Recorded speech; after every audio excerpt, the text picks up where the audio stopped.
Pan. Yuk.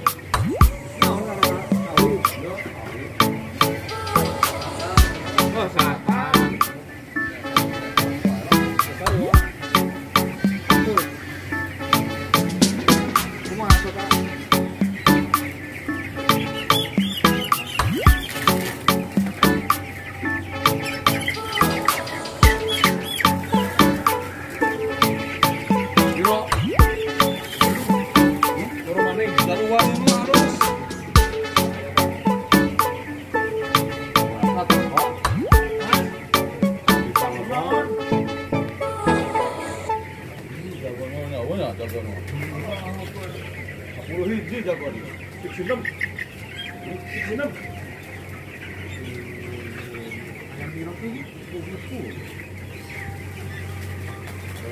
Benar itu 10 itu lah. Iya, nyantol.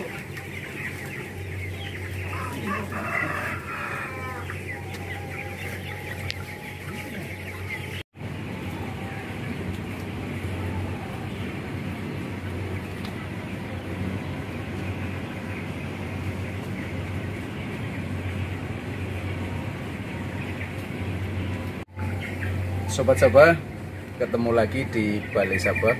Mudah-mudahan Sobat Sabah sehat selalu. Saya sedang kunjungan ke Klos Peternakan Rakyat CHTL. Biasa ya, ini kita memang akhir-akhir ini banyak ngulik di klos kecil, karena memang klos kecil ini banyak sekali kita jumpai untuk peternak-peternak rakyat kita. Nah, kali ini saya akan bahas sedikit mengenai cooling pad. Ini ada cooling pad yang kandang ini single deck 1 lantai, kandang ini double deck 2 lantai. Jadi kalau mau evaluasi, saya sedikit evaluasi. Yang pertama adalah cooling pad ini nempel ke bagian inlet. Kalau kita masuk ke bagian dalam, tadi sudah dilihat ya video dari sisi dalam. Di sini di dalamnya ini langsung tirai inlet. Nah, masukannya adalah ketika Sobat Sabah bikin atau upgrade close kecil seperti ini kasih jarak paling tidak maju mungkin 40 atau 50 cm. Ini yang kita sebut sebenarnya ruang doghouse ya, doghouse. Jadi baru di dalamnya ini nanti ada tirai inlet, jadi tidak terlalu nempel seperti ini. Nantinya air di cooling pad ini tidak akan terlalu berpengaruh ke dalam kandang, ke bagian liter di dalam kandang. Nah, yang kedua, kalau 2 lantai seperti ini kita bicara mengenai gutter. Gutter itu apa ya? Instalasi air untuk cooling pad. Nah, biasanya yang terjadi seperti kandang ini di lapangan. Jadi air itu dari atas, itu langsung dari atas turun ke bawah. Jadi disatukan. Nah, kalau Sobat Sabah semua mau bikin, sebaiknya tiap cooling pad itu punya gutter sendiri-sendiri. Jadi air dari atas hanya untuk atas, air lantai 1 ya hanya untuk lantai 1. Jadi tidak dari atas langsung turun sampai ke bawah. Ini karena akan berpengaruh terhadap kondisi dalam kandang. Di bulan-bulan tertentu, bagian bawah kandang ini akan jauh lebih lembab. Ketika atas panas dan dia butuh dingin, ketika kita nyalakan, kalau disatukan kayak ini, atas akan basah turun sampai ke bawah, sehingga yang bawah harusnya tidak butuh cooling pad, tetapi menjadi terimbas atau terkena dampak dari lantai atas yang dibasahi. Itu evaluasi yang kedua. Evaluasi yang ketiga ini sini. Kalau kita lihat kerataan basah ini tidak rata. Ini ada yang kering, ini basah. Ini mengindikasikan bahwa ininya, pipanya di atasnya ada pipa untuk saluran air ini mungkin lubangnya ada yang tersumbat atau memang kurang rata. Jadi secara periodik Sobat Sabah harus membersihkan atau flushing saluran air di atas cooling pad ini, sehingga basahnya bisa basah merata ya.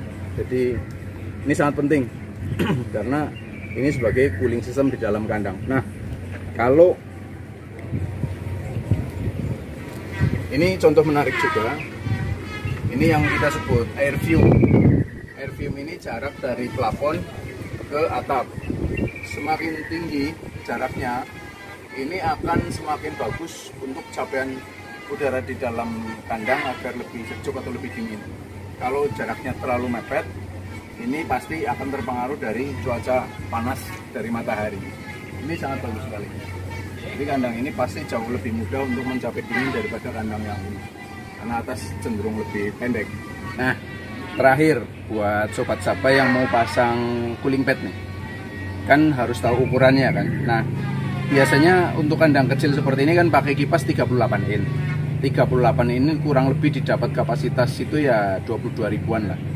Dengan 38 inch ini satu pas, itu sobat Sapa butuh luasan inlet per kipas itu kisaran 3 meter persegi. Jadi kalau di kandang ada 3 kipas, berarti 3 kali 3, 9 meter persegi. 9 meter persegi, kalau dibagi kanan dan kiri berarti satu sisi itu berarti 4,5. Tinggi ini kan sekitar 1,5 meter ya. Jadi kalau cooling pad ini ada dua ukuran, ada yang 1,5, ada yang 1,8. Tetapi yang umum di lapangan itu yang 1,5 meter. Nah, kalau kita pakai yang 1,5 meter, berarti 4,5 dibagi 1,5, ketemunya 3 meter ya. Jadi satu sisi itu 3 meter panjangnya luasan inlet, tingginya 1,5 meter. Dua sisi berarti 9 meter persegi ya, kurang lebih seperti itu. Jadi 1,5 kali 3, di sana juga 1,5 kali 3. Itu kalau pakai 3 kipas. Mungkin itu yang bisa saya share mengenai cooling pad, sedikit mengenai cooling pad. Nah, mudah-mudahan informasi yang hari ini bisa bermanfaat untuk sobat Sapa. Terus berkaya, pantang menyerah, salam sehat, salam Sapa.